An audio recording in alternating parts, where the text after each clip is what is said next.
자식이든 어쨌든 아니면 자라난 새싹들한테 컨텐츠를 나는 만들 수 있는 사람이 되라고 하거든. 그 이유는 뭐냐면 있다니까. 그렇기 때문에 내가 유튜브 찍는 이유죠.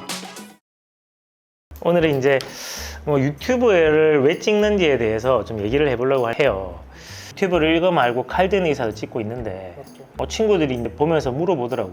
야, 너 형 왜 유튜브 찍어? 유튜브 찍는 게요, 일단 첫 번째는 인지도죠. 알다시피 일반인이 인지도를 올릴 수 있는 방법이 제일 쉬운 게 저는 유튜브라 봅니다. 연예인도 아니고 일반인이 어떻게 미디어에 노출이 될 수 있겠어? 어느 때보다 근데 그게 쉽잖아요. 맞지, 쉽지. 그 10만 유튜버, 몇만 유튜버 어려운 거 맞아요. 저도 이제 칼든에서 했는데 이제 뭐 2,500명, 2,600명인데 안 올라가는 건 알겠어요. 근데 시간이 많이 필요하겠죠. 그게 본질적으로 의미 있고 가치 있는 영상이라 그러면 결국에는 시간이 해결해 줄 거라 봅니다. 그 과정에서 그 사람이 하는 말에 대해서 공감을 한다 그러면 인지도가 올라가겠죠. 인지도 올라가면 장점이 뭐냐? 내가 연예인도 아닌데, 맞지? 인지도 올라가면 첫 번째는 내가 느끼고 있는 건 뭐겠어? 우리 병원 사람들이 찾아오지. 그 다음에 운동선수들 찾아오지. 왜 찾아오냐면 야신야덕이든지 또는 뭐 야구 관련 채널에서 나를 본 거야, 내가 말하는 거를. 그거를 통해 가지고 저 의사 말하는 게 뭔가 좀 공감이 된다, 진료를 잘할 것 같다, 그래서 찾아오지 않을까? 그래서 인지도가 나는 요즘 생활하는데 돈이 되는 세상이라 보고 있고, 근데 그 인지도라는 게 사람들마다 쓸 수 있는 방법이 많겠지. 물건을 팔 수도 있고,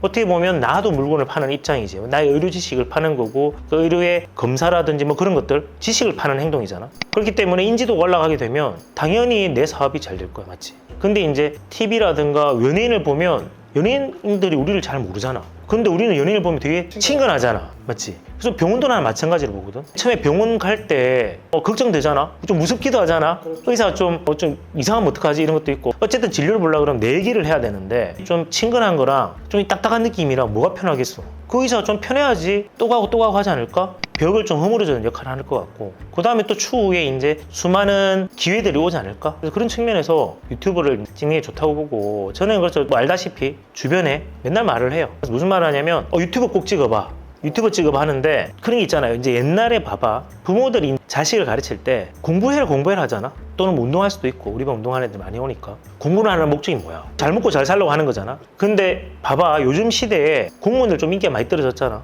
몇 년 전보다 많이 떨어졌지. 경제 위기가 있을 때, 먹고 살기 힘들 때 공무원 인기가 좋다고 했지만 여전히 지금도 먹고 살기 힘든 건 똑같단 말이야, 맞지? 나는 요즘 이제 어린 친구들이나 또 야구하는 애들도 마찬가지고, 야구를 한다 치자 그러면 걔네들이 프로 할 확률이 얼마 될까? 1%도 안 될 거야, 중고등학교 때 현실적으로 말을 하면. 그럼에도 불구하고 나는 특히 이제 운동을 하는 게 좋다고 생각하는 게, 공부를 잘해봤자 현실적으로 할 수 있는 직업은 공무원이 제일 대중적이란 말이야, 맞지? 근데 공무원 준비한 사람들이 많으니까 공부에 나는 가성비가 없다고 보거든.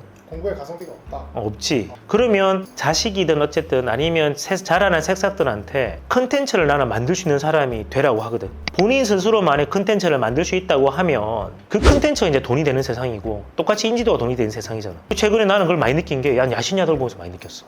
또규식도 그렇고 우리 박진영 대표도 그렇고, 본인이 야구를 중고등학교 때 했던 경험이랑 그런 것들이 오히려 컨텐츠를 만들 수 있는 능력이 되는 거고, 공부를 가지고 컨텐츠를 만들기 너무 어렵단 말이야. 내가 공부를 잘했어, 내가 공무원이야, 컨텐츠가 뭐 나올 수 있는 게 있을까? 맞지? 의사는 컨텐츠를 만들 수 있겠지. 나쁜 말 만든 사람들도 있으니까. 공부는 웬만큼 해가지고 컨텐츠 만들기 어렵단 말이야. 근데 운동은 내가 프로를 못 가더라도 컨텐츠를 만들 수 있다니까. 그 컨텐츠를 통해 가지고 돈을 벌 수 있는 세상이 됐기 때문에, 그래서 그 컨텐츠를 만들 수 있다고 하면 남들이 안 하는 경험을 열심히 하는 게 좋을 것 같고, 본인도 몰랐던 본인의 재능을 발견할 수 있다니까. 그렇죠.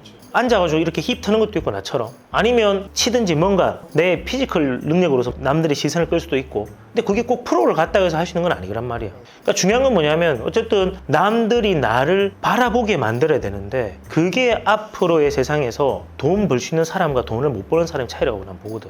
공부는 가성비가 떨어지는데 요새는 그만큼 인지도가 더 중요한 시대가 왔다. 너 어떻게 생각해? 맞죠? 인플루언서 돈을 많이 벌잖아. 근데 그 인플루언서라는 게 우리가 잘 몰라서 그렇지 정말 많다니까. 인플루언서가 된다 그러면 대부분 또 다 사업을 하잖아. 사업을 해가지고 본인이 이제 그걸로 또 부가 창출을 하잖아. 거기에 오르막과 내리막이 있긴 하지만 모든 사업이 다 똑같잖아. 그러면 그렇게 컨텐츠를 만들 수 있는 능력이 되는 사람은 추후에 몇 년이 지나면 또 컨텐츠를 만들 수 있다니까. 그렇지 않을까? 두 번째는 재밌어요, 이게 생각보다.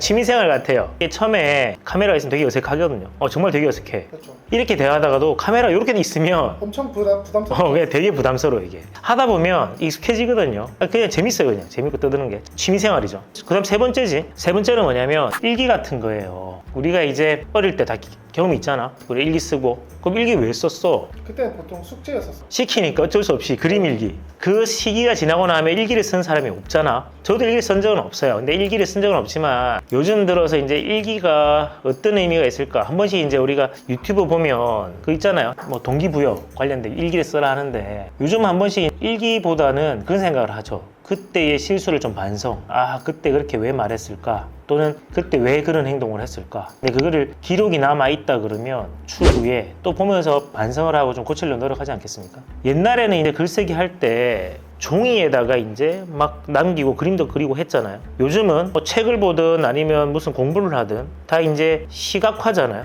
맞지? 요즘에는 이제 이게 어떻게 보면 이게 일기라. 내가 했던 얘기를 과정을 이제 기록하라 한 거지. 그래서 추후에 이제 이거를 뭐 계속 쌓아 나갈 텐데 몇 년 지나고 나면 내가 얘기했던 게 다시 보면 어떤 것들은 아 그래 저 말 지나고 나도 아 그래 저 말 맞지. 근데 어떤 것들은 되게 부끄러운 내용도 있을 거예요. 아 내가 왜 저때 저런 말 했을까? 근데 부끄럽다는 거는 감사한 일이지. 왜냐하면 그때 내가 실수를 잘 못 알고 있던 것 또는 실수를 했던 것들 말을 했지만 또는 이제 내가 그만큼 발전을 했던 거지. 지나고 보니까 부끄럽지. 아 내가 왜 그때 저렇게 했을까? 지나고 보니까 저건 아닌데. 그러면 깨달음이지. 깨닫고 그 다음에 그거를 갖다가 이제 반성을 하는 계기가 될 수 있는 거지. 그 다음에 이걸 갖다가 막 미디어로 찍었어. 막 대본을 준비하고 할 수 있겠지. 근데 뭐 알다시피 우리 대본이 없잖아. 막 뜯는 거잖아. 그게 오히려 또 정제되지 않았기 때문에 좀 더 내가 반성할 수 있지 않겠나 이런 생각이 들고 뭐 그런 거죠. 일기 같은 거. 그 일기죠, 일기. 평생 직장의 개념, 나는 그건 없다고 보고 평생 직업은 있을 수 있지. 맞지? 평생 직업을 위해서 내가 살아가야 되는 거지. 평생 직장을 위해서 살아가는 순간 나는 월급쟁이로밖에 못 사는 거야. 나는 유튜버가 제일 쉽다고 봐. 사업을 할 수 있는 데 있어서. 물론 나도 구독자 얼마나 안 돼. 근데 나의 물론 본질은 의사고 병원이긴 하지만 이걸 이제 하는 이유는 앞으로는 점점 인지도가 중요해질 것 같고 물론 나는 나의 본질을 놓진 않겠지만 그렇지만 병원만 하고 있다고 해서 앞으로 더 큰 부가가치를 창출할 수 있을까? 나 또한 나이가 들고 나 또한 어느 정도에 끝날 텐데 의사나 병원 얘기만 하지만 뭐 병원도 똑같아요. 사업의 일종인데 의사가 할 수 있는 사업 다른 수많은 사장님들 계시잖아요. 본인 사업도 마찬가지로 봐요. 그게 뭐 물건만 하나하나 판다고 해서 어떻게 성장을 할 수 있겠어 맞죠? 어떻게 해야지 이게 사업 범위나 규모를 늘릴 수 있을까 고민을 해야 되는데 그거를 표현하는 거는 난 유튜브라고 봅니다. 그렇기 때문에 내가 유튜브를 찍는 이유죠.